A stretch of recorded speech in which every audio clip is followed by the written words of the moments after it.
Salam, Ana Dil Akademiyasının değerli izleyicileri. Bu günlerim Mirzə Fətəli Axundzadənin Aldanmış Kəvakib povesti haqqında bəzi sualların izahına baxacağıq. Deməli, ondan əvvəl Aldanmış Kəvakiblə bağlı sizə belə bir məlumat vermək istəyirəm. Aldanmış Kəvakib Mirzə Fətəli Axundovun ən məşhur əsərlərindən biridir.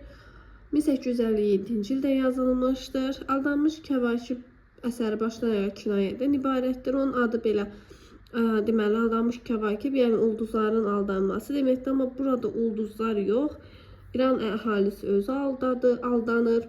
Daha sonra ilk epik növdədir. İlk deməli, yeni növdə yazılan ilk nəsr əsəridir ki, bu povest janrında yazılmışdır. Sonra Mirzə Fətəli Axundovun Aldanmış Kəvakib povestində qaldırılmış problemlərin həlli yolu kimi təqdim edilir. Dövlətin ədalətli idarə olunması, ölkənin tərəqqisinə nail olmaq, xalqın güzəranını yaxşılaşdırmaq, xalqı soyanların cəzalandırılması, müstəmləkəçilik siyasətinə qarşı mübarizə, xalqın maarifləndirilməsi. Müstəmləkəçilik siyasətinə qarşı mübarizə. Deməli, 1, 2, 3, 4 hamısı var, 6 da var.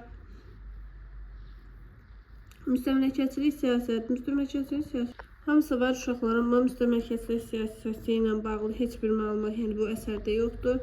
Ona görə 1, 2, 3, 4 və 6. Daha sonra Mirzə Fətəli Axundovun Aldanmış Kəvakib povestində qarşılaşdırılmır. Ədalətlə zülmkarlıq qarşılaşdırılır. Yusif Sərracla Şah Abbasla birdə səriştə ilə səriştəsizlik qarşılaşdırılır. Onun adamları ilə əlaqədar səriştəsiz Şah Abbasın adamları, səriştəli isə deməli, Yusif Sərracın adamları, fitnəkarlıq da düzgünlük, insanların zülmə alışması ilə şadlıq, xoşbəxtlik günlər də var. Zahiri gözəlliklə qadınların geyimi və keçimi deyə bir fikir yoxdur. E variantı.